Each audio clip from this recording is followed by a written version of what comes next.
తెలంగాణలోని అత్యంత ప్రసిద్ధ పుణ్యక్షేత్రం వేములవాడ శ్రీ రాజరాజేశ్వర స్వామి ఆలయంలో శివ దీక్షలు ప్రారంభమయ్యాయి. ఓం నమఃశివాయ నామ స్మరణతో ఆలయ పరిసరాలు మారుమోగాయి.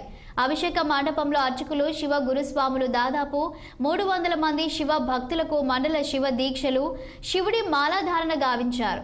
శివ స్వాములకు అర్చకులు రుద్రాక్ష శివమాల వేశారు. శివ దీక్షను స్వీకరించిన తర్వాత శ్రీ పార్వతి రాజరాజేశ్వర స్వామివార్లను దర్శించుకొని సేవలో తరించారు. వేములవాడలో దాదాపు 25-30 సంవత్సరాలుగా శివ దీక్షను స్వాములవారు స్వీకరిస్తారు.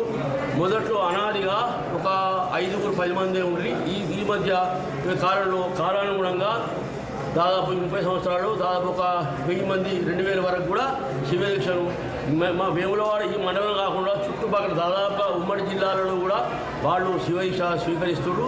అయితే ఈ రోజు మండల శివ దీక్ష స్వీకరించారు. దీన్ని శివరాత్రి వరకు మండల 41 రోజు దీక్షను స్వీకరించి ఆ రోజు రాత్రి లింగోద్భవ కాలంలో దీన్ని విరమిస్తారు.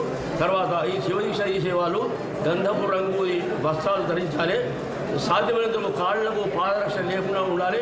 ఎదుటి మనిషిని పేరు పెట్టి పిలవకుండా నమఃశివాయ మాత్రమే అనాలి. మన ప్రతి మనిషి కూడా ఎదుటి మనిషికి నమస్కారం నమఃశివాయ నమస్కారం పెట్టాలి. మన ఎవరి వృత్తి వాళ్ళు చేసుకోవాలి. వేరే వ్యాపకాలు కార్యక్రమాలు పెట్టుకోకుండా వృత్తి అంటే వృత్తి ధర్మంలో ఏం చేసే తప్పు లేదు. ఓం నమః శివాయ కూడా సాధ్యమైన వరకు ఈ పత్రికా పఠనం టీవీలు చూడకుండా ఈ శివనామాలు అవి సాధ్యం చేయాలి. ఆధ్యాత్మిక చింతతో ఉండాలి. కోపాలు తాపాలు ఇవన్నీ వేషాలు పెట్టుకోవాలి. ఒకప్పుడు మాత్రం తినాలి, కింద పండుకోవాలి. ఉదయం ప్రాతకాల పూజ, సాయంత్రం కూడా ప్రదోషం చేయాలి, విభూతి ధరించాలి ఎదుటి వ్యక్తికి. ఇవి బులెటిన్ అప్డేట్స్. మరిన్ని అప్డేట్స్తో